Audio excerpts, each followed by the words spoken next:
Quem tá na correria pela periferia no interior da Bahia, me diga qual é de mesma, qual é de mesma. E quem faz sua parte pela arte em prol da comunidade é quem sabe qual é de mesma, qual é de mesma. Boa noite, povo do Território 18. Muito bem-vindos ao nosso terceiro episódio do Colé de Mesma. Tudo bem com vocês? Sejam todos bem-vindos ao nosso grandioso estúdio, o estúdio mais bonito da Bahia. Gosto muito de estar começando aqui essa semana pós 2 de outubro, né? Quanta confusão, hein, gente? Mas vamos lá, hoje nós temos a alegria de receber em nosso estúdio Leandro Santoli. Leandro Santoli é o atual coordenador de cultura de Rio Real. Ele está aqui presenteando o nosso estúdio com a presença dele. Ó, vocês estão ouvindo essa música? Diretor, aumenta só um pouquinho a música, que esse pessoal vai aqui. Ó, eu vou depois que a música baixar, eu falo o nome da música. Aumenta só um pouquinho a música para vocês ouvirem. Olha que som gostoso. Isso é. Vocês querem mais um pouquinho? Mais um pouquinho. Nanda Lins e os Astronautas, Teatro das Faces. Vai lá no YouTube, procura Nanda Lins e os Astronautas, que vocês vão encontrar essa canção. Artista aqui, que está aqui em Alagoinhas. Todo episódio agora a gente vai indicando música também, tá, gente? Nós ainda estamos com os quadros do Oswaldo Bola aqui iluminando também o nosso estúdio. Próxima semana a gente vai colocar outro artista aqui. Então hoje a gente está para falar sobre comunidade LGBT. Vou ficar só nas 4 letrinhas para ficar mais fácil de falar. Comunidade LGBT e políticas públicas para a cultura com Leandro Santoli. Boa noite, Léo. Boa noite. Primeiro você falou que eu estou presenteando, mas na verdade o presente é meu. Primeiro pelo convite, por reencontrar amigos tão queridos de longa data, de militâncias culturais, de tanta coisa. Então eu estou muito honrado e muito agradecido por estar aqui hoje, viu? Verdade. Agora que você falou, eu estou olhando aqui para o nosso estúdio, Leandro Santoli na minha frente, Nando Zambia me dirigindo, ou seja, eu estou no luxo completo. Seja bem-vindo, tá, Léo? Muito obrigado sempre. Ô, Léo, você é assim que fala, coordenador de cultura de Rio Real? Coordenador de cultura. Não tem uma secretaria de cultura? Não tem. O nome é coordenador de cultura, mas eu batizei como agitador de cultura. Ah, tá. Okay. Faz mais sentido na falta da secretaria. Exatamente, mas assim, de modo oficial, hierárquico, é coordenador de cultura. Muito bem. Léo, nós temos aqui um serviço de mesa. Sim. Tá? Então nós temos as nossas canecas. Você vai escolher aqui pelo número, certo? O que é que você vai querer. Sim. Tá? E aí nós temos uma produção belíssima aqui que vai nos servir, tá? Enquanto é para você, né, se sentir mais à vontade. Eu já sei o que eu quero. Eu também já sei o que eu quero, porque depois da noite de ontem, vivemos tantas emoções, né? Eu já sei o que eu quero. Eu te digo pelo número? Pelo número. Número 1. Pronto. Nós vamos fazer a brincadeira aqui de quem acertar, a gente presenteia com um livro, tá? Com alguma coisa, mas a gente vai presentear quem acertar o que nós estamos bebendo. Então, alô, produção número 1 e número 12. Tá, produção? Deixa eu dar as canecas aqui. Número 1 e número 12. Porque 12 mais 1 é 13. Nem tinha pensado na matemática. Então, vamos lá. Léo, me diz uma coisa. Você é nascido em Rio Real? Eu nasci em Rio Real. Sou filho de Rio Real. E é uma das minhas falas principais nos lugares que eu vou. Eu faço muita questão de dizer que eu sou de Rio Real. Ainda que eu esteja transitando por muitas cidades e outros estados, mas eu sempre recorro à minha origem. Você já morou em outras cidades, além de... Eu morei aqui em Alagoinhas, inclusive. Se eu não me engano, foi 2013, 2014, um pouquinho do início de 2015. Morei em Salvador, morei em Porto Alegre, morei em Aracaju. Eu já bati algumas cidades aí. Capitais, né? E quer comparar modo de vida nesses lugares com o Rio Real? Olhe, com o Rio Real eu vou comparar em muitas frentes, mas fora do registro de Bahia é muito difícil fazer uma comparação porque eu sou muito bairrista. Algumas pessoas têm vergonha de dizer isso, mas eu sou muito bairrista. para a Bahia. Uhum. Sobre Rio Real, é um modus operandi muito diferente da maioria das outras cidades que eu conheço na própria Bahia, assim. Eu acho que é uma cidade muito acolhedora para as pessoas, mas no ponto de vista de trabalhos culturais, ela ainda é muito... Deixa a desejar. Não sei se deixa a desejar a palavra que eu queria utilizar, mas eu acho que ela é muito sedimentada. Entendi. É uma cidade de agricultura forte, né? Sim. Basicamente uma cidade agrícola, mas realmente ela tem um comércio que eu acho que até se diferencia das cidades, né, ao redor. Sim. Né? Ô, Léo, quando você saiu de Rio Real, foi para estudar? Você estudou em Aracaju. Eu estudei, então, vamos lá, Eu me informaram. É um trajeto aí. Tá aqui anotado aqui, eu fiquei assim, cara, eu não acredito que Léo Santoli é formado em técnico agrícola, é isso? É muito curioso. Eu queria sair de Rio Real de todas as maneiras quando eu estava prestes a entrar no ensino médio.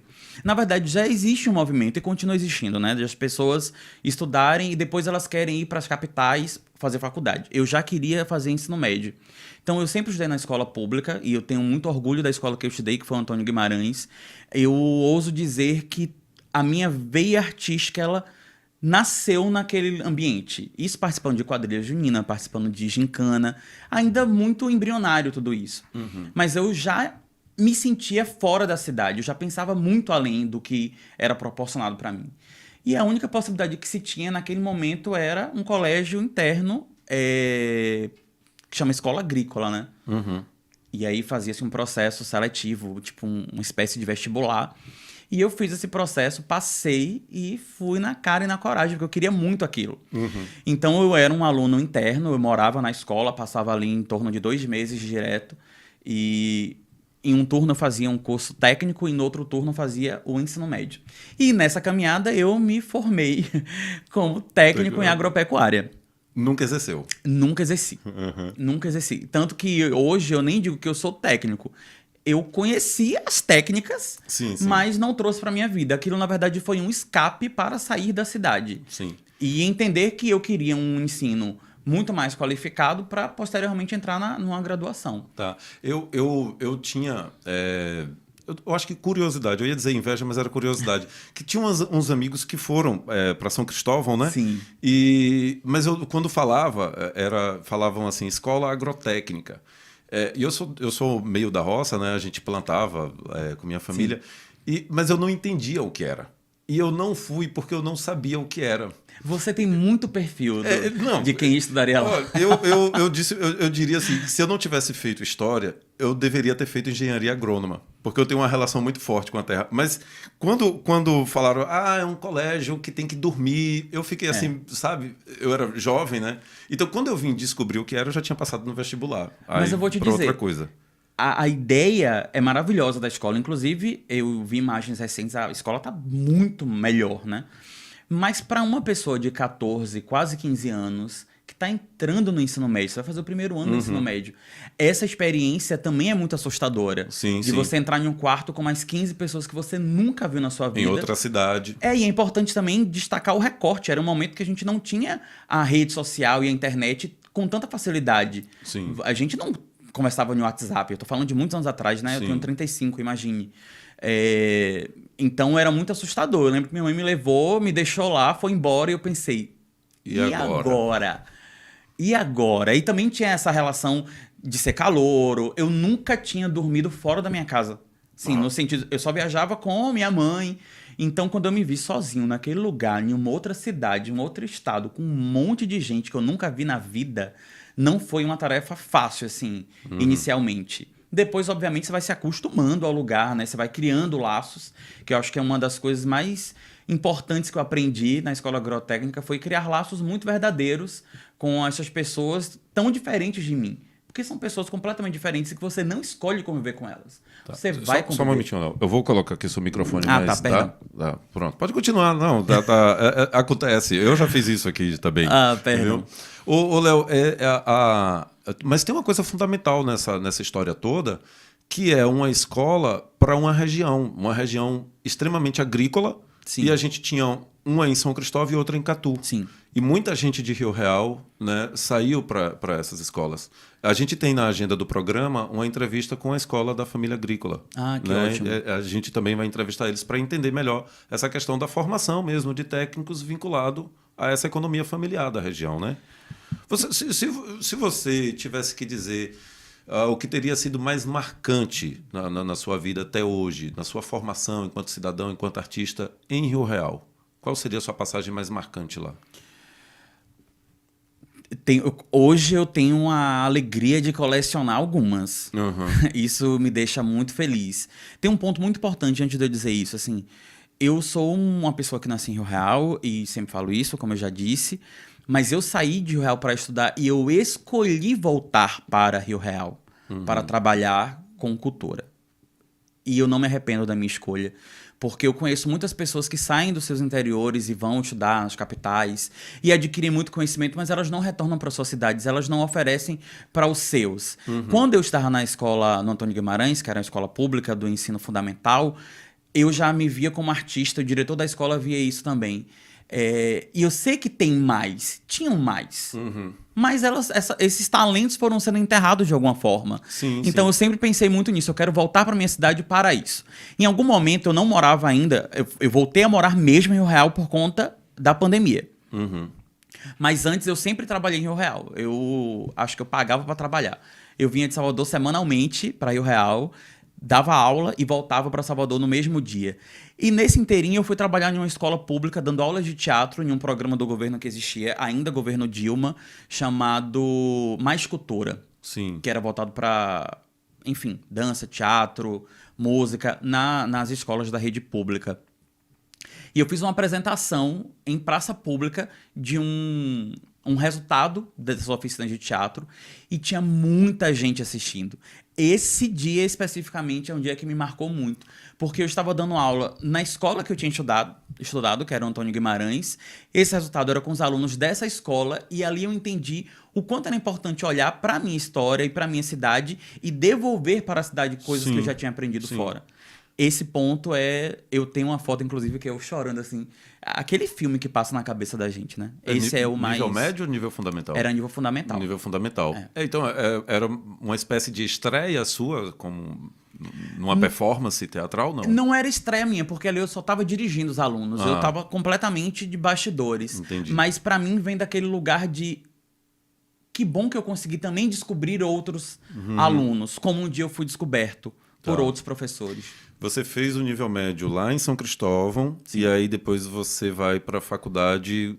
Qual é a faculdade? Eu sei que é UFBA, Artes, mas qual é a faculdade específica? Você ficou morando em Salvador durante esse tempo? Não, como é que foi? Fui para Aracaju depois. Fiz teatro licenciatura na UFES, Federal de Sergipe. E, concomitantemente, eu estava fazendo administração com habilitação em marketing. Uau! Então, eu me formei nessas duas coisas. Era uma privada, eu recebi uma bolsa, ProUni, importante também destacar, uma bolsa integral do ProUni, e fazia teatro. Menino, era uma loucura, porque eu não tinha tempo de absolutamente nada, e nesse inteirinho eu também trabalhava. 2 cursos e trabalho. E trabalho. Tanto que o curso que eu fazia de administração marketing, eu não conseguia pegar todas as disciplinas, por exemplo, porque isso tomaria não é um tempo que eu quero dizer, mas é tempo, né? Quando uma jornada de trabalho... Não é jornada de trabalho, enfim. Tomaria um tempo ali. Então, eu nunca pegava todos, porque o curso de teatro da UFES não era em Aracaju, era em Laranjeiras. Então, também tinha que viajar diariamente para o curso. Sim. E você fez administração e fez artes cênicas? Aí tem outra pausa de tempo. Eu estava com administração, estava com licenciatura em teatro. Licenciatura em teatro. Formei e aí fui para Porto Alegre para fazer uma especialização. Nessa especialização, eu retornei porque, enfim, minha avó tinha descoberto um CA de mama e eu entendi que a vida talvez não fosse só o que eu queria. Eu precisava voltar porque eu sempre... fui muito devoto da minha avó e eu queria cuidar, estar perto durante esse processo. Eu não me arrependo disso. E aí, em Rio Real, Minha avó já estava bem, mas eu não tinha mais perspectiva de nada. Aí um amigo disse assim, venha para Lagoinhas, que aqui tem um teatro, e a gente pode fazer coisas aqui. E aí a minha chegada a Lagoinhas é por esse lugar. De que eu já tinha feito muita coisa para outros lados, mas eu voltei para um ponto zero.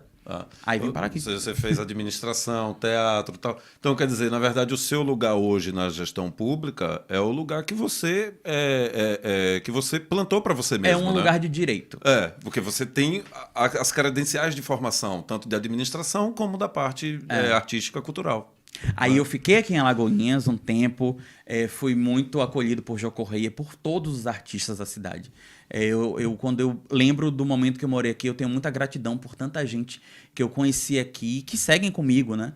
Daqui eu inventei de fazer outra graduação, agora eu quero fazer direção teatral. E aí passei na UFBA, fui embora para Salvador, e aí fiz direção teatral, emendei com o mestrado. Que ótimo, E que é ótimo. Parabéns. Merma, tá? Dá um abraço aqui para Belite Cruz, de Pojuca, que está acompanhando a gente. Antônio Marcos, de Catu. Professor Antônio Marcos, né? Tiana, de Alagoinhas, amiga Tiana, abraço para você. Roque Antônio, nosso assessor de comunicação, figuraça aqui, carimbada da cidade. Abraço, Roque, beijo para você. Kelly, de Entre Rios. Também dizendo que está acompanhando a gente, que está gostando muito do programa. E Rafa de Sátiro Dias, que diz: professor, o senhor ficou pouco tempo aqui e nunca tinha visto sem barba, continue assim. Obrigado, Rafa. Vou continuar sem barba, pedido atendido já, ó. Então esses são os comentários aqui. Gente, vão enviando os comentários que eu vou lendo aqui, tá? Não sei se dá para ler todos, mas eu vou lendo. O nosso WhatsApp é 75-3183-1218. 3183-1218, tá? Então, gente, vamos lá agora voltando aqui com Leandro Santoli. Leandro já que falou sobre como ele veio para Alagoinhas, né, na formação dele, e aí ele vai para as artes. Então me diz uma coisa, Léo, você... a gente vai colocar umas fotos, tá? De você em quadrilha, de você em peça de teatro. O pessoal tá até vendo agora, tá na nossa tela. Me fala um pouco sobre as quadrilhas, Léo. Desde quando que você é marcador, é coreógrafo? Como é que é essa sua vida de quadrilha? Desde quando? Desde sempre. A quadrilha ela chega para mim quando eu era ensino primário, fazendo a quadrilha tradicional, né, na escola. A quadrilha que todo mundo conhece, Olha a Chuva, Passeio na Roça e etc. Mas a quadrilha, depois disso, eu continuei achando ela maravilhosa e continuei querendo fazer parte. E aí eu descobri a quadrilha chamada Estilizada, que é uma quadrilha voltada para campeonatos e é um tipo de quadrilha mais espetáculo. Sim. E aí eu fui participando de algumas outras quadrilhas e eu acho que a quadrilha... não foi a minha porta de entrada, porque a porta de entrada para as artes foi a escola. Mas para muita gente, a quadrilha é uma porta de entrada para muitas coisas. Para você conhecer sobre teatro, sobre música, sobre figurino, sobre dança, sobre maquiagem, sobre cenografia. É um universo, a quadrilha ela é uma mola pulsora de desenvolvimento artístico. Desculpa, Léo, vou fazer uma analogia, né? É como a escola de samba no Rio de Janeiro, Sim. as quadrilhas aqui no Nordeste. Algumas pessoas não gostam dessa comparação. Sim. Eu gosto dessa comparação. Eu falo da indústria, Sim. né? Totalmente. Então, a quadrilha, ela é tão presente na minha vida que meu recorte de mestrado é a quadrilha junina. Eu pesquiso um trânsito de quadrilha junina e teatro popular. Eu não consegui me desvencilhar disso, porque eu acho que realmente o universo ele é muito grandioso. Então, a quadrilha, ela tá na minha vida. E você está na quadrilha hoje? Olha, em algum momento há uma ruptura, porque como funciona a quadrilha? As pessoas, quando querem sair em um bloco de carnaval, elas pagam por um abadá. A quadrilha junina, ela também é paga. As pessoas que dançam na quadrilha, elas pagam para dançar na quadrilha. Mas o que é esse pago? Tem um figurino, tem um deslocamento de transporte, tudo é muito caro, porque é muita gente. Eu dirijo 100 pessoas dançando ao mesmo tempo dentro de um projeto de quadrilha. Então, isso se torna oneroso. Então, em muitos momentos da vida, eu fui essa pessoa que estava pagando para fazer quadrilha. Qual a inversão? Que eu comecei a trabalhar com quadrilha. Então, hoje eu sou contratado por grupos. Então, eu não tenho uma quadrilha específica. Entendi. Eu fico sempre com minha agenda muito aberta. Entendi. Claro que a gente cria uma relação. Sim. Em Rio Real tem? Em Rio Real tem uma quadrilha que é financiada pela prefeitura. Ótimo. Né? Sim. Como é o nome? Flor de Laranjeira. Flor de Laranjeira. A gente tem essa quadrilha, é incrível ter, mas você deve ter visto que nós tínhamos muitas quadrilhas, porque Sim. tinha uma tradição da quadrilha de escola. Era. E não eram quadrilhas tradicionais, eram quadrilhas já estilizadas. A gente tinha a quadrilha do Ponciano, Sim. do Estadual, do EGI, do próprio Antônio Guimarães. E as cidades também ferviam muito nisso. Há uma ruptura e uma quebra muito grande. E isso é muito sintomático, porque é no estado. Hoje em dia, em Salvador, na década de 90, se tinha 190 quadrilhas. Todo bairro tinha uma quadrilha. Hoje, atuando, são 3 quadrilhas. Então é um... Diminuiu muito. Muito, drasticamente. Então isso também vai refletir no interior. Em Rio Real nós tínhamos muitas e hoje nós temos uma quadrilha, que é mantida pela prefeitura. Bom, pelo menos a prefeitura tá, É. né? Léo, você hoje, você está só na secretaria. A secretaria lá, que você faz parte, eu vou tentar que você me corrija se eu estiver errado, mas ela é de educação, cultura e turismo? Não. Como é? Educação, cultura, esportes e lazer. Educação, cultura e esporte. Gente, tá, mas então, você está trabalhando hoje, você está fazendo mestrado e aí está só na secretaria? Não, eu sou professor da rede privada, dou aula de artes e trabalho como coordenador dentro da secretaria. E faço outros trabalhos por fora enquanto artista. Entendi. Por exemplo, dirigir quadrilha Dirigir quadrilha, dirigir audiovisual. Enfim, como artista a gente vai assumindo muitos cargos, né? Uhum. Agora o que eu quero perguntar para você é o seguinte: como os seus espetáculos? A gente mostrou algumas fotos aqui para quem está nos assistindo. Os seus espetáculos teatrais. Quando foi que você já falou da sua formação, mas quando é que você estreia em palco de teatro? A minha estreia em palco de teatro foi em Aracaju. Eu fiz uma oficina do Grupo Emboaça, que é um dos mais importantes grupos de teatro de rua do Brasil. E eu descobri que tinha essa oficina e eu, cara, tenho que fazer. Preciso fazer. E foi incrível, foi com o Lindolfo Amaral, que hoje é um amigo muito querido. E aí eu estreio com Morte e Vida Severina, do João Cabral. Esse momento para mim é muito importante porque quando eu subi para fazer um espetáculo profissional, e eu não estou colocando espetáculos amadores como um lugar oneroso, de maneira nenhuma. Mas a leitura é outra, porque existia uma equipe maior trabalhando. Naquele momento eu sabia que aquilo seria para sempre.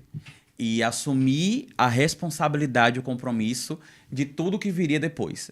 Eu não preciso falar, né, de quando você decide ser artista no Brasil, nesse país insalubre de algum modo, e pro artista muito mais, todos os riscos que você corre. E dizer isso na sua família que você decidiu ser artista é um grande problema, mas eu não me arrependo disso. Foi a escolha mais acertada que eu fiz. E aí os meus espetáculos, de algum modo, os que eu dirijo, eles refletem muito as coisas que eu vivi. Eu gosto de falar sobre morte. É o meu mote preferido. Porque a morte é uma coisa que me assusta muito. E de algum modo eu nunca tinha parado para pensar sobre isso. O quanto é curioso. Eu tenho medo da morte, eu tenho medo dos meus amigos morrerem, eu tenho pavor disso, mas eu adoro falar sobre morte. E de algum modo ela sempre está ali caminhando. Então os meus espetáculos sempre falam sobre memória, sobre morte e sobre afeto. Você tem um espetáculo que você fez, eu não lembro se foi sua mãe ou sua avó. Minha avó. Sua avó, né? Como é que era o nome? Maria, um rito para a minha avó. Esse era um monólogo? Um monólogo. Foi o seu único espetáculo em monólogo? Foi o segundo. O primeiro foi muito mais embrionário, o nome era Mazela, enfim, era sobre um pai que perdia um filho.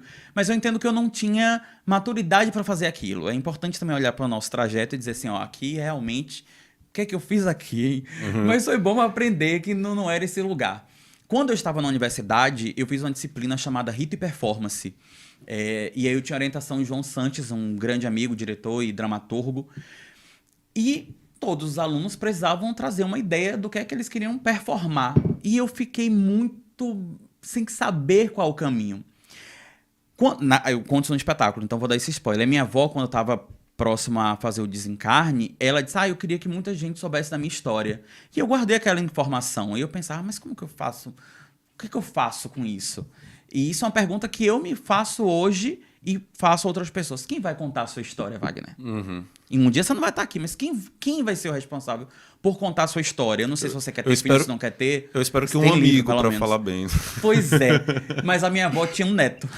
E ela se fiou nesse neto para isso. Aí eu faço o Maria um Rito, que a história... Minha avó sempre fez minhas festas de aniversário. Até os 15 anos eu sempre tinha uma festa de aniversário e não são festas grandes, eram festas muito simbólicas, porque para minha avó era muito importante comemorar que você estava fazendo uma nova idade. Mas a minha avó nunca teve uma festa de aniversário para ela. Então o Maria um Rito é uma festa de aniversário para minha avó que morreu. Então é uma festa mesmo, com bolo, com guaraná, com pipoca, doce, com brigadeiro, com tudo que uma festa tem. Caramba. Mas a ideia é falar que essa pessoa não tá mais entre nós. E eu tenho uma amiga que disse que minha avó é muito descarada, porque nunca teve aniversário, mas agora já teve vários. Agora essa mulher já comemorou vida demais. E é muito legal, porque o espetáculo, no fundo, ele vem para falar sobre que qualidade de tempo você dedica a quem você ama. Porque dedicar tempo, a gente pode dedicar tempo. Você viajou recente, encontrou sua família, mas é a qualidade do tempo quando você está ali. Não é ficar só no celular, Isso, não é a primeira ficar coisa no que passou videogame. aqui. Então, e eu entendi essa qualidade de tempo quando eu passei 60 dias com a minha avó internada.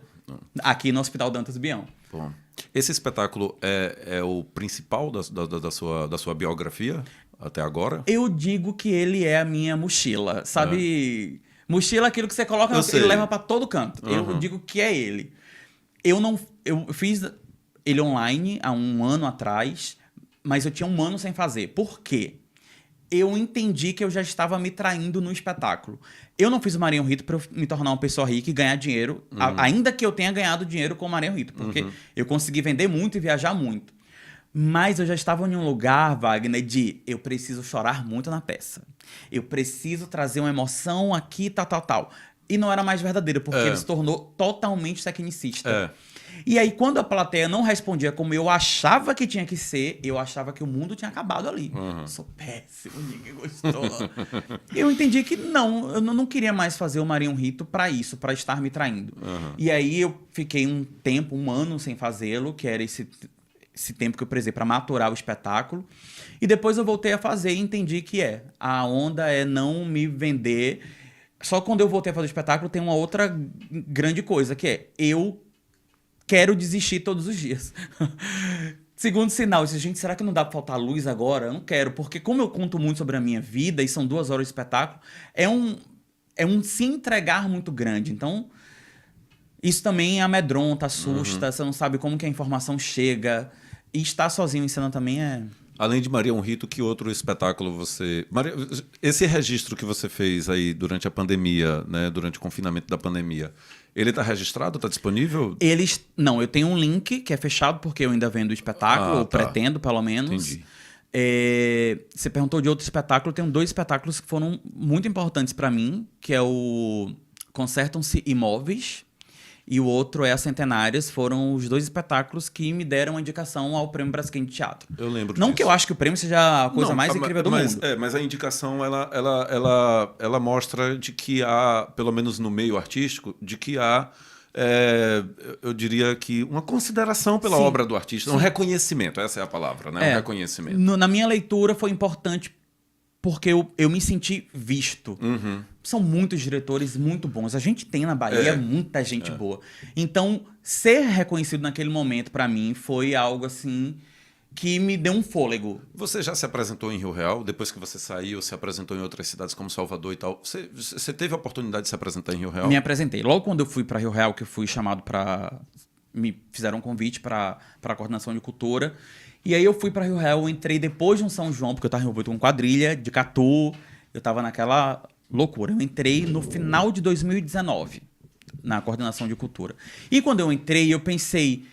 É porque, Wagner, tem uma coisa que é importante de destacar. Não dá pra gente ir no interior, como o Rio Real. É diferente de Alagoinhas, que tem uma Secretaria de Cultura, que tem Fundo de Cultura. Não tô entrando em como é que isso é mantido e feito. Tem um centro de cultura, palco de teatro. Exatamente. Mas quando a gente pensa, Rio Real, Esplanada não. Esplanada tem uma Secretaria de Cultura. Mas Rio Real, Jandaíra, Tomar do Jeru, ali Sergipe perto, é um outro modus operandi de se fazer. Então, e aí não dá pra gente pensar a cultura só em lei. Eu tenho que aprovar uma lei. Não dá. Você tem que pensar a cultura para a sociedade civil. Essas ações elas têm que sair do pensamento tecnicista e administrativo, e ela tem que ir para a rua. As pessoas têm que ver ações acontecendo. E não precisam ser ações grandiosas. Sim, sim. E a primeira coisa que eu pensei foi, preciso fazer um espetáculo de Natal. Eu não sou cristão, eu sou da religião de matriz africana, mas a cidade é cristã. A cidade tem uma população enorme de católicos e de evangélicos e que, obviamente, vão falar sobre o nascimento, a morte de Cristo. E eu não me oponho a nada disso, por que não fazer? Então eu sugeri fazer uma oficina de teatro para iniciantes, para quem nunca teve contato com teatro. E aí eu fiz uma oficina para 30 pessoas, e dessas 30 pessoas nós fizemos um espetáculo de Natal, montamos um palco na frente da secretaria, e foi incrível. Eu me apresentei junto com esses novos atores, e teve um retorno muito bonito e muito impactante. Primeiro, por usar como cenário a fachada da secretaria, que é o antigo fórum, né, um prédio histórico antigo.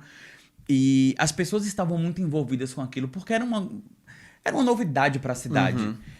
Então, esse é um dado muito importante para mim de apresentação. Foi um retorno muito bom do meu trabalho enquanto artista, mas mais do que isso, a possibilidade de formar outras pessoas para trabalhar com teatro dentro da cidade. Você já teve alguma dificuldade pelo fato de você ser gay trabalhando em Rio Real, seja com seus espetáculos, com a quadrilha ou dentro da secretaria?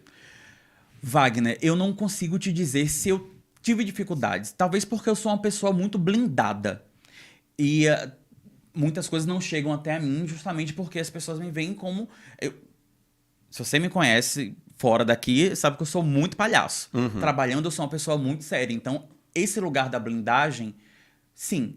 Na secretaria, eu acho que não. Como professor, sim. Como professor de artes, eu acho que tem. Porque aí você lida não só com os alunos, mas com os pais dos alunos. E a gente tem um avanço do conservadorismo muito forte, principalmente na cidade interior. Então, eu sempre ouvi situações já, um pai de aluno falou tal coisa. E uma situação ruim, que é para além de mim, é o material que eu estou levando para dar aula, sabe? Eu já vi N matérias com professores que foram demitidos ou que respondem judicialmente por alguma coisa. Então, eu tenho que fazer esse trabalho de filtrar muito. Qual é o lado bom disso? Porque eu também estou lidando com alunos, com uma juventude que vem aí, que pensa diferente, que já olha para o diferente sem um julgamento.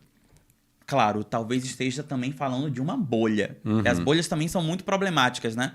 Mas eu não, com aluno especificamente, eu nunca tive nenhum tipo de problema. Tá. Já tive um pai falou tal coisa. Mas eu sempre relevo muito, porque eu não me moldo a isso. No trabalho eu nunca tive. Tá. Na secretaria. Na secretaria. Léo, eu falei que eu ia falar só as 4 letras, né, LGBT, para ficar mais fácil. Mas a gente é LGBTQIAPN+, né? A gente está aqui falando, né, sobre a comunidade LGBT, mas para muita gente ainda é um pouco confuso. Para muita gente, né? Então, assim, o que é... Tem uma coisa aqui, antes de eu colocar essa pergunta, que é a diferenciação. Eu quero pontuar isso. A diferenciação entre sexo, gênero e sexualidade. Tá? Eu vou fazer essa rápida introdução assim. Sexo está relacionado à anatomia, né? Então, a função na reprodução, certo? Então, macho, fêmea, e entre os animais se fala hermafrodita, entre os humanos já não se usa mais essa palavra, eu acho que é intersexo. Não é? Intersexo. Então, sexo é relacionado à reprodução, à perpetualidade da espécie. Já a questão da sexualidade é como você aprende a usar o seu corpo, os prazeres e tal. E a questão do gênero é social, não é? É como você se movimenta na sociedade. Eu sou mulher, eu sou homem, eu não sou mulher, eu não sou homem, eu sou outra coisa. Sim. E aí a gente entra nas letras, não é isso? Você sabe o significado das letras de cada uma? Acho que sim. Vamos tentar. Vamos. Às vezes eu escuto pessoas falando assim, essa sigla tá ficando cada vez maior. Eu penso, que bom. Né? Tá incluindo mais que bom. Gêneros. É a representatividade. As pessoas querem e devem ser reconhecidos. Reconhecidos e representados. Então, no gênero que é, né? Porque eu acho que no início desse ano a sigla ainda era LGBTQI. A mais. Sim. Aí agora entrou o PN. Isso. Né? Enfim. É. L. Inclusive, historicamente, a sigla não começava com L, começava com o G. Era GLB. Eu acho que eu lembro disso. Aí houve uma convenção e aí mudou-se para que começasse pelo Com L das lésbicas, para que as mulheres tivessem esse protagonismo. Então, L, lésbicas, mulheres que se sentem atraídas por outras sexualmente mulheres. por outras mulheres, gays, que é onde eu me coloco, LGB, bissexuais. Tem até um meme que diz, gente, B não é de Beyoncé não, hein?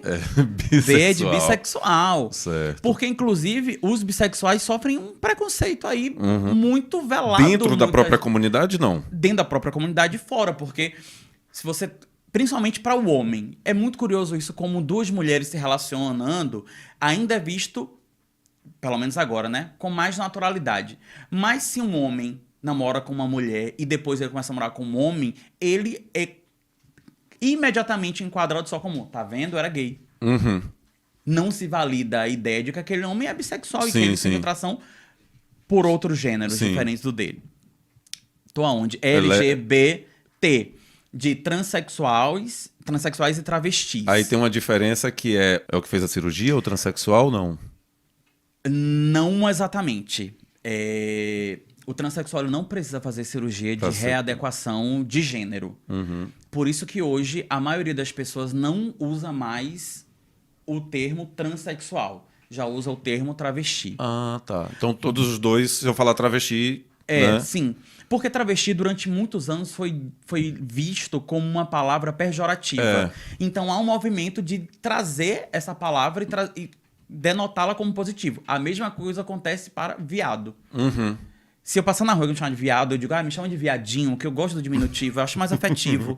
Então, não tenham questões. Então, a travesti e trans são pessoas que nasceram com um sexo definido, mas elas não se assumem enquanto. Então, em palavras muito populares, nasceram homens, mas se descobrem mulheres. Tá?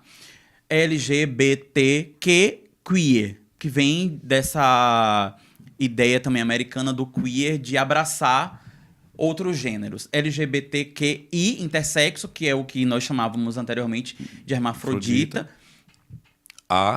É tão grande que ele vai se perdendo. LGBTQIA, assexuado.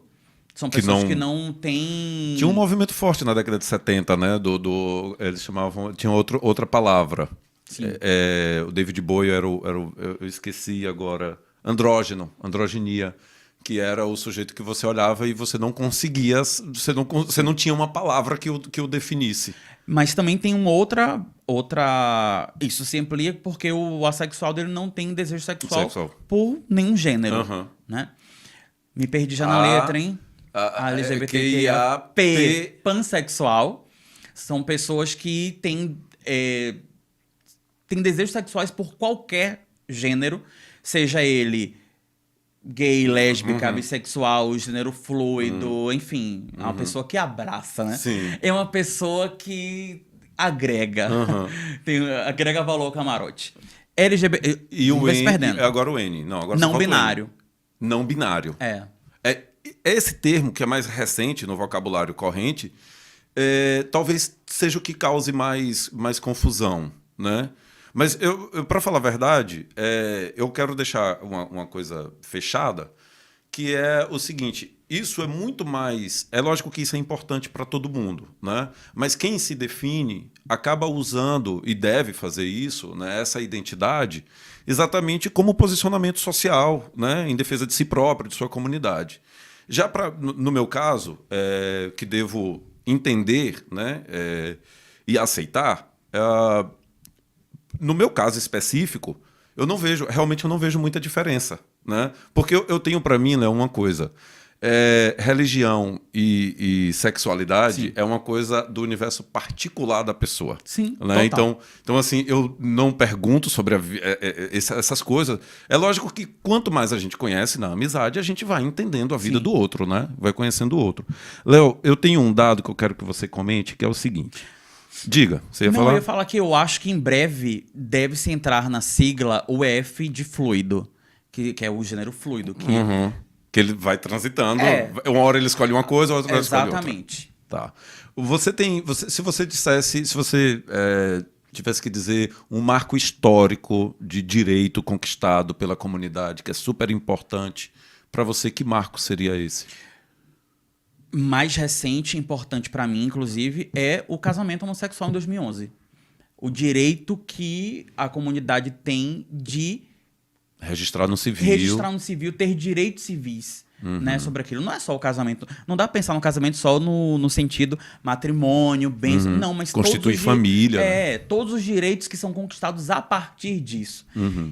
Porque isso, muita gente já estava junto, mas era esse estar junto num sentido de ser escondido. Não, agora essas pessoas podem ser vistas, né? Então isso é um direito muito importante. Então, como é que você lida, né? Como é que você responde a esse conflito que se coloca, que colocam, né, o conflito da moral cristã? O Brasil é um país cristão, né?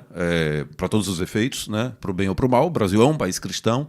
E a gente sabe que tem esse conflito, apesar eu vou usar gays aqui para, né? Então, assim, apesar de toda sorte, né, de gênero e sexualidade, ser também cristão, né? Então, assim, eu tô de tal igreja e tal, mas esse conflito da moral cristã com a sexualidade, que é uma coisa individual de cada pessoa. Como é que você lida com isso?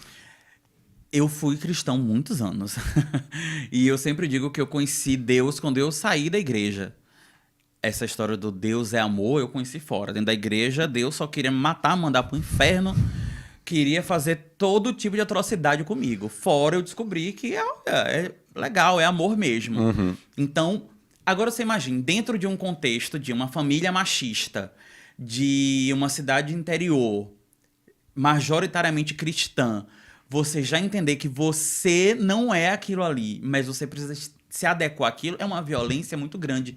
E a maioria das violências que eu passei foi no ambiente cristão da igreja. Existem muitos ainda, e isso me preocupa, me assusta, me entristece. É muito comum você ver muitos meninos e meninas que claramente têm uma orientação diferente, mas elas estão sob a vigília incessante do cristianismo.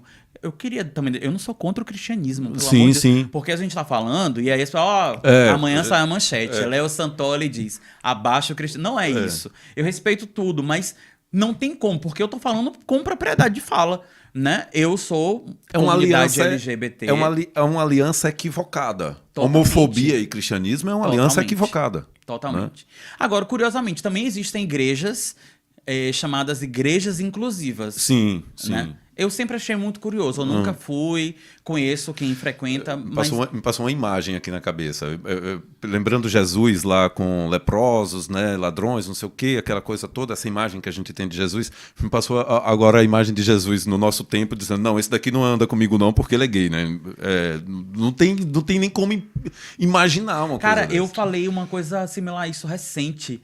Eu disse, cara, nos tempos de hoje, né, das pessoas na igreja com armas, etc. Era capaz de Jesus encontrar Maria Madalena e dizer assim, não, gente, não vão apedrejar não. 3 tiros resolve. É por aí. Ali eu não entro, né? Agora sim eu quero ler esse dado aqui, Léo, para você. Diz assim, 1.700, né, 1.700 pessoas foram vítimas de agressões físicas em 2021, tá? Em termos de mortes, o Brasil é o país que mais mata no mundo pessoas LGBT. E nós tivemos um aumento, tá? Eu vou ler aqui para você, diz assim, um aumento de 35,2% em 2021, né, considerando a 2020. E aí foram registrados 1.271 casos de violência, contando com estupros, que também subiu de 95 para 179. Ao longo do ano passado, 300 pessoas perderam a vida. Então, 300 pessoas perderam a vida em 2021 por conta dessa violência, número que representa um aumento de 8% em relação a 2020. Ou seja, aumentou. De 2020 para cá, nós temos um aumento de violência e de mortes decorrente dessas violências. com uma morte registrada a cada 29 horas. O Brasil é uma pessoa por dia, praticamente. O Brasil segue liderando o ranking de países que mais matam. Os dados... E nós temos um problema com dados, né? Porque os dados eles são coletados pelo Grupo Gay da Bahia. Sim. E pelo anuário da... Como é que eu esqueci o nome? Da Trans... É uma associação, a ANTRA, né? A Associação Nacional de Travestis e Transsexuais. Então, ou seja, o Grupo Gay, o GGB e a ANTRA, eles fazem essa coleta de dados, essa pesquisa, porque me parece que no Brasil tem uma dificuldade. Por exemplo, a Bahia não tem dados específicos oficiais do Estado para isso. Então, como é viver no Brasil nesse cenário? Você que já passou por tantas cidades, por diferentes capitais. Então, como é que é ser gay no Brasil, sendo um país que mata um gay por dia, praticamente? Ser gay no Brasil é você ter medo diariamente de entrar na estatística. É fugir da estatística. É muito... Da mesma maneira que eu não posso falar o que é sofrer racismo, pessoas que não estão dentro da comunidade, elas não vão saber, né? Não vão dimensionar como é você não poder viver livremente, sem medo. E viver livremente em muitas coisas. Durante um tempo, eu queria me vestir de maneiras muito particulares. Queria andar com saia. Mas eu nunca... Eu sempre me identifiquei enquanto um homem branco, cis, binário, gay. Eu só achava que a minha vestimenta não precisa ter um gênero definido. Mas todas as vezes que eu estava andando com uma saia, eu era muito xingado na rua. Com uma saia, uma simples saia. Ser um homem gay no Brasil, ou uma mulher lésbica, ou principalmente uma mulher travesti no Brasil, é esse medo constante de todos os lados. E principalmente agora, com o avanço de uma direita conservadora que não respeita não é o limite, mas não respeita a sua vida, a sua vivência, o que você traz consigo. É um medo... Acho que medo é a palavra que maior define isso. Assim. Né? A gente lê esses dados e a gente se assusta, porque eu sou uma potencial vítima a qualquer momento. Desde a hora que eu saio de casa para vir aqui ou quando eu voltar em qualquer momento. Pelo simples fato de eu ser um homem que tem um traço feminino, e não nego e tenho muito orgulho disso. O fato de me vestir, de ser o diferente. Conviver com esse medo, de algum modo, também é muito paralisante. E deixa eu completar, porque os homens são maioria nessa violência, como vítimas. Né? 51% dos casos são de homossexuais masculinos. 51% dos casos. 36% contra travestis e transexuais. As lésbicas, aqui, 4%.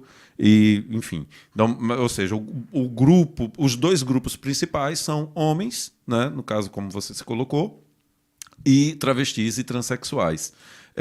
E a cor das vítimas? 28% são brancas, 25% pardas, 16% pretas e 47% tinham entre 20 e 39 anos, para dar aqui, né, a faixa etária mais comum.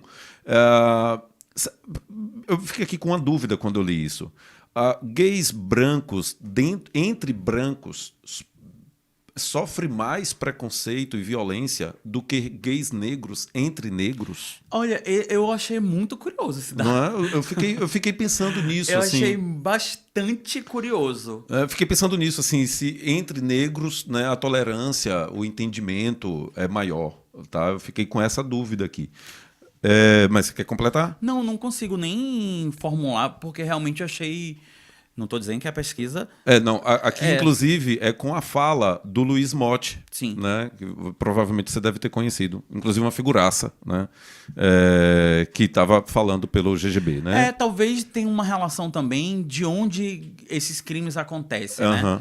Em que ambiente? É um ambiente mais urbano, mais rural, mais periférico, mais rural? O Sudeste lidera, tá? Bom, então é o seguinte, Léo. Perguntaram de novo, pela segunda vez, o que era o Território 18. Gente, são 22 cidades. Eu não vou aqui falar o nome das 22 cidades. Mas pensem o seguinte, de Mata de São João até Aporá, se eu não estou enganado, né? E de Alagoinhas até Rio Real, Jandaíra, essas cidades todas aqui, né, estão no nosso território 18. Então, Léo, eu perguntei para você no bloco anterior como é que era ser gay no Brasil. Agora eu vou regionalizar mais a pergunta, tá? Eu vou concluir aqui a leitura dos meus dados a respeito do Nordeste, certo? O Nordeste... uma coisa, Léo, interessante que eu não falei, foi sobre os suicídios, né? Entre essas 300 e tantas mortes do ano passado, eu esqueci de dizer que nós tivemos 24 suicídios, né? Eu fiz uma entrevista aqui com o Ronaldo Alencar, que foi diretor do CAPS, né, lá em Rio Real, e ele falou sobre suicídio e tal. Então, acontece que acaba sendo um lugar de vulnerabilidade, né? Ou seja, de tendências, né? Sim. Isso é muito triste, cara. É muito triste isso. Bom, então, aqui diz o seguinte: o Nordeste foi a região onde mais pessoas LGBTQIA+, tiveram morte violenta, certo? Ou seja, aquela morte que decorre de espancamento, né? E tal. Inclusive, tem um caso, né, do Ceará, eu não lembro o nome dela, mas que ela foi... Dandara? Dandara, né? Foi um caso assim, muito emblemático. Um espancamento absurdo. Né? E que varreu o mundo, né? Aquilo, né? Aquilo é absurdo. Tu assistiu, tu viu? Eu vi. Eu me arrepiei agora só de lembrar das cenas. Tá? Enfim. 20 homicídios de pessoas da comunidade em 2019, 23 em 2018. E aqui, né, vai falando... Aqui esses dados são do Ceará, só do Ceará, que a gente está falando aqui de Dandara. Léo, como é... Né, deixa eu só concluir aqui. Como é ser gay aqui na nossa região? Eu falei do Brasil, estava me referindo às cidades outras que você morou, mas você... Né, a maior parte da sua vida em Rio Real, teve vivência aqui em Alagoinhas. Então, como é que é ser gay aqui nessa região? Olha, para a maioria das pessoas, ser gay... Eu tô falando a maioria porque talvez eu já esteja fora desse pensamento. Mas o que eu mais vejo é uma negação da sua individualidade. E a gente ouve muito isso, né? Você pode ser gay, mas não pode se vestir de mulher. Ou você pode ser gay, mas você não pode ser feminino. E isso se torna uma máxima na maioria dos lugares onde eu já passei.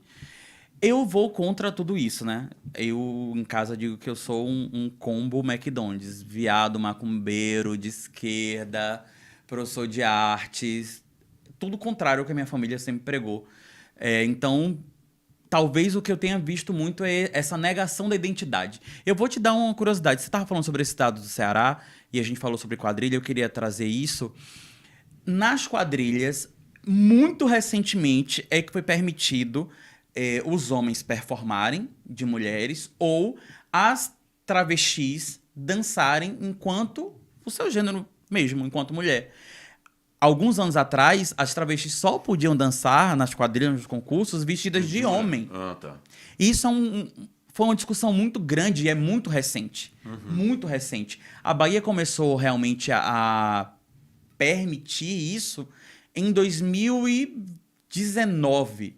Mas também nós não tivemos quadrilha em 2020 e 2021.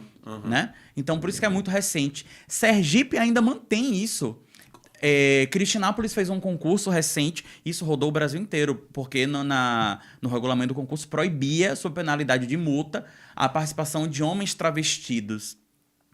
Então, fazendo um link de como é ser gay nesse ambiente, é negar a identidade. Cara, que e é muito curioso isso, né? Sabe por que eu agora fiquei... porque na minha cabeça, pela minha passagem no universo artístico, foi rápida, né? Mas... eu tive ali, palco de Salvador e tudo. Eu senti... eu encontrei muitos gays, assim, no teatro, né? E na minha cabeça ali naquele momento, eu imaginei que o universo artístico fosse mais receptivo, ou seja, que fosse um lugar de acolhimento. Entendeu? O cara tá, tipo, em Rio Real, né? Sim. Então, ninguém reconhece ou ninguém aceita.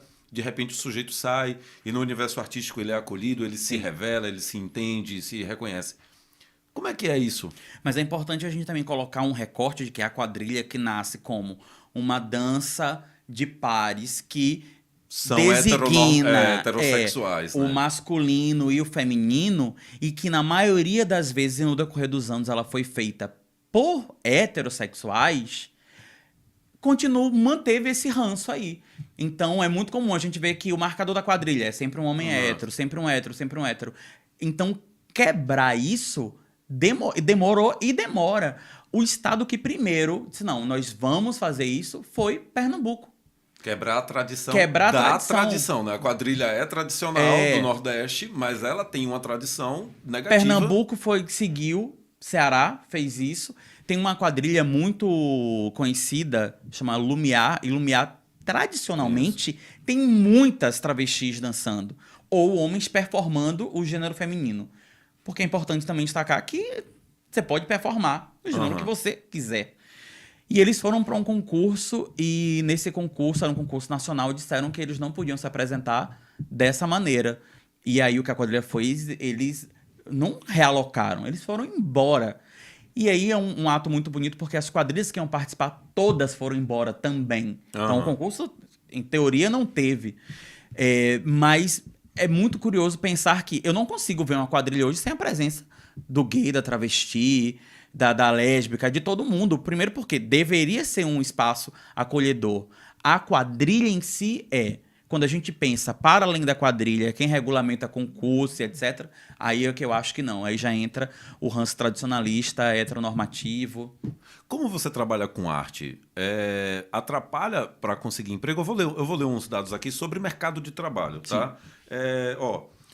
Diz assim, para se ter uma ideia, 41% de entrevistados, né, de comunidade LGBT, afirmam terem sofrido discriminação por sua orientação sexual ou identidade de gênero no trabalho, no ambiente de trabalho.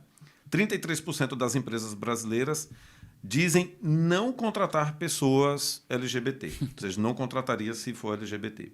61% dos funcionários LGBT no Brasil optam por esconder isso no ambiente de trabalho, não toca no assunto.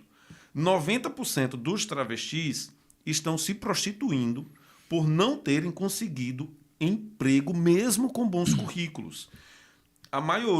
Sua maioria esmagadora, cerca de 90% na prostituição, aí tem 4% emprego formal, 6% emprego informal. Então, a sexualidade na nossa sociedade, ela acaba sendo um obstáculo até para a pessoa, né? É porque a sexualidade, ela chega antes da competência. Cara, Isso é triste. Eu falei isso com um amigo meu outro dia, eu disse, eu não sei, mas eu acho que eu seria um pouco terrorista. Porque eu fico pensando essa tonelada de esse medo constante que você relatou, e essa tonelada de dificuldades que vem por conta do preconceito. Eu não consigo me imaginar nessa posição. Exatamente por isso, cara. Como você disse, é impossível para uma pessoa como eu, né, conseguir dimensionar o que é a vida de uma pessoa da comunidade. Você estava falando eu falei sobre medo e você reiterou. Um dos poucos momentos em Rio Real que eu saio de noite na rua sem medo de qualquer tipo de agressão, porque principalmente Rio Real, enfim, a cidade já dorme muito cedo. Isso só acontece de não ter medo quando eu estou saindo do jiu-jitsu e eu faço questão de ir vestido no kimono. Porque o fato das pessoas verem que eu pratico uma arte marcial, de algum modo já... Dá uma blindagem. Uma blindagem. Todo mundo sai de lá sem o kimono. Eu vou com o kimono, ainda vou com a faixa no pescoço. Pra mostrar que faço. É uma forma que eu descobri de... Aqui eu me empodero. Mas é um medo constante. E sobre... Eu, de algum modo, eu sou muito privilegiado. Eu nunca passei por nenhum tipo de preconceito para trabalho. Mas vem uma outra parte que ele é engraçado. E como eu sempre trabalhei com público, com venda, então é meio que uma permissão para isso. Não, é gay, mas é engraçado, vai vender, vai fazer tal coisa. Isso é terrível. Da mesma maneira que tantos LGBTs em casa são completamente discriminados por sua família. E aí tem aquela fala, né? Olha, é viado, mas estuda. Meu Deus, eu ouvi muito isso. Esse mais, ele... É isso. A gente tá falando da violência física, mas existe a violência emocional em doses cavalares, em muitos níveis, em muitos lugares, com falas muito absurdas. São essas, talvez eu nunca passei por violência física, mas a violência emocional em muitos lugares, em casa, na escola, não fazia educação física na escola. Eu comecei a praticar esporte muito recente. Aí eu também surtei, né? Fui fazer natação, jiu-jitsu, crossfit. Mas na escola eu tinha vergonha, porque os meninos gostavam de futebol, eu nunca gostei. E aí não sobrava espaço para isso. E aí eu sempre me aproximava das meninas. Então, são essas violências que a gente vai trazendo para a vida e vai sempre... É um outro tipo de medo, né? Um terrorismo psicológico. E que continua existindo, obviamente. Agora, vamos perguntar aqui. Existe política, já que eu coloquei aqui o universo artístico, cultural, né, como uma possibilidade e tal para muitos, existe no Brasil políticas públicas diretas? A gente sabe que a gente está num momento de desmonte, a gente não tem Ministério da Cultura mais, né? O momento da política, do Plano Nacional de Cultura, de políticas públicas para a cultura já passou, né? A gente não tem mais isso hoje assim. Mas existiu ou existe política pública direcionada específica para a comunidade? Eu posso ser bastante ignorante aqui nessa resposta, mas eu desconheço. Você desconhece? Em plano nacional, estadual? Eu desconheço. Eu também desconheço. Se não tem estadual, federal, não tem municipal. Claro, com certeza. Então, não... Pelo menos nunca chegou até a mim nenhuma política pública de segurança, de absolutamente nada voltado para a comunidade. Eu ia te perguntar uma coisa, mas você já respondeu, que era exatamente a questão da mudança de governo, né? Como Sim. é que o governo influencia nesse clima, nesse ambiente, né, social de convivência, né? Não, influencia... Se a gente pensar que... Teve aumento, eu acabei de ler que teve aumento de teve violência. um aumento exponencial, mas, para além disso, essa ideia que o governo traz de que nas escolas existe um kit gay, mamadeira de piroca, são coisas absurdas. Você, como professor, sabe que isso não existe, eu sei que não existe, mas como desfazer essa ideia na cabeça de um conservador? Porque, inclusive, a gente tem as fake news que se tornaram verdades tão absolutas para as pessoas. Agora, nessa campanha, a gente viu a deepfake, que já parece que a merda vai fazendo assim, ó. Vai ficando maior. Vai né? ficando maior, não tem mais onde... Quer dizer, sempre tem onde chegar. Sempre tem como piorar, né? E assim, quando uma pessoa ela acredita piamente em alguma coisa, ela não vai desacreditar em detrimento da sua fala, que é a parte ruim da coisa. Então não adianta eu chegar pra minha mãe, que talvez acredite, não sei, em kit gay, e dizer, não, mas não existe isso. Não existe por quê? Então eu tô mentindo. Porque aí, se eu consigo enganar, eu consigo... Sacou? É muito delicado. Né? Eu, como professor, posso dizer assim, que talvez... geralmente esses pais são os que menos vão à escola. E se forem à escola e perguntar, e eu, como professor, disser, não, a gente não tem, ele não vai acreditar. Olha, ele vai pensar que está escondido, que a gente está escondendo. Mas né, eu sempre pergunto, assim, quando... Tem um tempo que eu já ouvi alguém falando sobre isso, mas eu sempre pergunto, e o que é que tem no kit? Porque talvez eu tenha interesse. Queria ter o kit também, pô. Mas ninguém sabe o que é o kit, o que tem no kit. Sei lá, vai que vem um gloss eu precisando. Me diga uma coisa, como é que você está vendo a política pública para a cultura num todo, assim, nacional, estadual? Como é que você está vendo isso hoje? A gente tem esse desmonte grandioso. Aliás, o que não é desmonte, né? Dentro um desmonte da educação, um desmonte da saúde e... Da ciência. Da ciência. E não tem como não ter um desmonte da cultura. O primeiro ministério a cair no governo federal de Bolsonaro foi o Ministério da Cultura. Por sorte, a gente tem parlamentares que continuam lutando pela cultura. Aqui no estado da Bahia, a gente tem... Também há um desmonte, não tem como se negar, mas a gente ainda tem políticas públicas que chegam, né? Ainda que nós não tenhamos editais públicos há um tempo também dentro do governo do estado. A outra coisa que eu fico pensando nós tivemos a Lei Aldir Blanc, que foi muito bem executada por muitos municípios, recente. A gente tem agora a Lei Paulo Gustavo e a Lei Aldir Blanc II, que sofreu um veto do presidente, depois foi aprovada, né? O veto caiu, mas veio uma MP e aí agora estão tentando cair também com essa MP.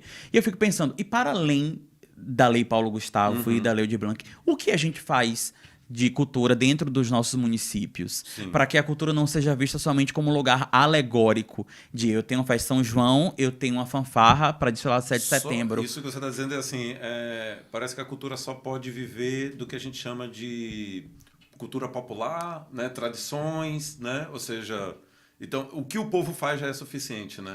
É. E cultura popular dentro de um espectro muito pequeno. Folclórico. Folclórico, porque não é cultura popular de vou no São João fazer um concurso de sanfoneiros. Não, prefere-se pagar uma banda cara. Aham. Muitas coisas, né? Quantos escritores podiam estar lançando seus livros? sim. Enfim, é sempre muito triste pensar nesse desmonte que começa, obviamente, por uma esfera maior, mas ela vai chegando aqui e chega em Rio Real, quando a gente... Era isso que eu estava me perguntando, assim, você como coordenador de cultura em Rio Real tem aparelhamento público, estatal para cultura? Quer dizer, não tem uma secretaria? Não. Não tem uma secretaria? Tem conselho municipal de cultura? Não. Tem um plano? Tem. Tem um plano. Tem um plano de cultura. Mas esse plano de cultura foi você que elaborou? Sim, a gente tem um plano de cultura e a gente tem uma lei municipal orgânica de cultura, que ainda não foi aprovada. Ah, é um projeto. Ela está escrita, ela transita, mas ela não foi aprovada. Isso é uma questão muito importante, assim, né? E é uma das minhas lutas. Como nós sabemos, Então, só um momentinho. Então, antes de você não... Ou tinha alguma coisa? Olha, eu não consigo te falar sobre gestões anteriores. Quando eu cheguei, eu já encontrei sem... eu estava pesquisando agora sobre o Sistema Nacional de Cultura. Porque agora, com a Lei Paulo Gustavo, é necessário que todos os municípios tenham um sistema. O Sistema Nacional foi implantado em 2014, mas não foi enviado nenhum documento. A gente está falando de 2014, 2022, tem 8 anos, né? De matemática. Então, assim, existem coisas que são feitas, mas existe também um grande retrocesso. E aí é uma balança que pende para muitos lados. Por quê? Ao tempo que, como um coordenador, eu preciso fazer ações que são públicas para a sociedade, eu também preciso pensar nesse lugar administrativo. Porque eu não sou. Sim, claro. Né? E eu não quero sair sem deixar coisas para a minha cidade, que eu amo tanto, e os artistas da cidade. Então, é sempre uma balança que pesa. Para mim é muito difícil, Wagner, porque eu sou artista. Eu penso como o artista e para o artista. Então, você me perguntou, a coordenação tem aparelhamento? Nenhum. Todos os eventos que você vê que são executados pela coordenação de cultura, secretaria, a verba chama ousadia. Porque a gente conhece muita gente e vai pedindo a um, pedindo a outro, e vai fazer. Não deixamos de fazer, mas por isso que eu te falo, o entendimento e a crítica que eu tenho antes de ser gestão, ela muda quando eu me torno gestão. Porque quando eu não era... mas não faz, e por que não faz? Quando você entra, você fala assim, não faz porque não tem o que fazer. Ok. Porque na história disso, hierarquicamente, o que vem para a cultura é um recurso que chama 00, né? Que é um recurso de sobra. Mas esse recurso de sobra ele vai para a saúde, que demanda muito mais, então o que é que fica? E aí, se a gente pensar que uma cidade como Rio Real, que tem artistas, mas que também não há um ajunte popular desses artistas para que se entendam enquanto artistas e cobrem isso, não vai ter porque não tem demanda popular. Os artistas que estão em Rio Real, eles vivem da própria produção deles, de arte? Eu acho que alguns de música, sim. Tipo Bazinhos, é isso? Não, porque... tem um artista que eu gosto muito de falar sobre ele, que é Edson Guenguem, né? Falou gente. É meu primo. Ele tem um estúdio, ele produz pessoas no estúdio dele, tem a LG de Luan. Essa galera eu sei que consegue se manter. Mas se a gente vai pro artesanato, não vai viver só de artesanato, né? Teatro nem se fala. E eu também desconheço. Eu acho que o único grupo de teatro que tinha lá, não sei se ainda tá atuante, eu acho que é bem sazonal, é um grupo da Igreja Católica, né? O grupo Teatro Raiz. Eu conheci Ivoneide, se eu não estou enganado, né? Eu conheci esse grupo. Quando eu tinha um grupo de teatro aqui também, isso já faz bastante tempo, tinha também um grupo de teatro de uns meninos de uma periferia que era teatro de rua. Mas eu acho que eles só existiram por uns 2 anos, assim. Então, ainda falando, né, sobre essa questão da política pública de cultura em Rio Real, o que é que você destaca? Você falou da questão do projeto de lei, né, que está em trânsito ainda, precisa ser aprovado. Quais seriam as suas principais ações até agora, desde que você está à frente da coordenação de cultura? Uma das ações que a gente tem, eu falo a gente porque, obviamente, que existem... Eu trabalho sozinho na coordenação, mas eu tenho uma secretária de Educação e Cultura que trabalhamos em equipe. a revitalização da ferrovia. A ferrovia é do IPHAN, não é nossa. Então há agora não é um acordo, né? Nós estamos, de algum modo, tratando junto ao IPHAN para que o IPHAN ceda para a gente, como aconteceu... Aquele prédio lá. Aquele prédio que está... Da estação, né? Exatamente. Essa é uma ação importante para a gente enquanto um patrimônio cultural da cidade. Aquilo é do IPHAN? É. E o IPHAN nunca fez nada, cara? Não é nosso. A maioria das pessoas sempre pensa, a prefeitura largou... Não é da prefeitura. A gente não pode fazer nada, inclusive, porque não é nosso. O IPHAN tem que autorizar tudo. E eu achava o contrário. Eu achava assim, se isso passar para o IPHAN, vai virar alguma coisa. Não, é do IPHAN. Quer dizer, tem que fazer o inverso. A prefeitura tem que tomar... Aí você entende quando eu digo que a minha crítica antes da gestão mudou, porque na gestão eu descobri que... Porque eu falava, mas como é que a ferrovia está caindo e ninguém faz nada? Aí eu descobri, não é nossa, a gente não pode nem fazer, porque... Então, essa é uma das coisas. Eu quero muito sair da gestão com algo disso aí encaminhado. A aprovação da Lei Municipal de Cultura para que a gente consiga ter minimamente... trazer dignidade para o artista rio-realense, que trabalha em muitas frentes. E aí vem as outras ações que são mais locais, né? Voltadas para a sociedade como um todo. E eu destaco o Barracão Cultural, que é uma ação que a gente já está fazendo, a gente vai agora para a 4ª edição, que ele vem no molde de feira cultural, mas ele amplia-se como uma feira de economia criativa que abarca as linguagens criativas todas, de dança, música, teatro, artesanato, gastronomia. Isso, para mim, é muito importante. E o nome Barracão, que faz uma alusão ao antigo nome da cidade, ser Barracão, né? Você lembra das antigas feiras de cultura que existiam? Sim. Eu participei da organização, acho que de 2 daquelas feiras, e uma das coisas que a gente tentava revitalizar era um pouquinho... lógico que sem o trio, né, sem aquela festança, mas era um pouquinho da antiga festa da laranja. Essa é uma festa que eu quero muito fazer, Wagner. Não sei Festa como da eu laranja? vou fazer. Cara, por que Rio Real não tem mais festa da laranja, né? Não... A capital da laranja. Eu acho que também existe uma coisa, Rio Real se tornou uma grande produtora de milho. Talvez até mais do que laranja. Claro, isso não dá a ver. Se quiser fazer festa da laranja, estaria fazendo a festa da laranja. Sim. Eu não sei. Essa mudança também política... dialoga muito com isso, né? Essa mudança de prefeito, de governo, dialoga de algum modo com isso. Mas a Festa da Laranja é uma festa que eu quero muito revitalizar. E pensar junto com as cidades perto uma maneira da gente fazer uma feira literária também. Eu penso, Rio Real, agora com os editais da Lei Aldir Blanc, a gente teve publicação de quase 5 livros. Entre livros de poema, crônica. Uma pessoa publicou um livro sobre as benzedeiras de Rio Real. Isso é incrível, então... Ótimo. Eu acho que... Eu quero falar com essa pessoa. Rita Freitas, vou te passar o contato dela. Eu quero falar, sim. Léo, nós estamos chegando ao fim, tá? O nosso tempo, né, não é assim tão longo. Ótimo. Mas antes de concluir, eu acho que você até deu um pouquinho, assim, antecipou um pouquinho, que era... eu perguntei, né, sobre as ações você à frente da coordenação, e aí você falou também de algumas coisas que você quer deixar. Sim. Você, pelo mandato, aí... Você fica mais 2 anos. Mais 2 né? anos. Mais 2 anos, e aí eu espero que você consiga realizar essas coisas, tá? Espero sim. Agora eu quero que você... Se não realizar, deixar encaminhado. Agora eu quero que você faça essa autoavaliação e pense qual é o impacto que tem em Rio Real do seu trabalho.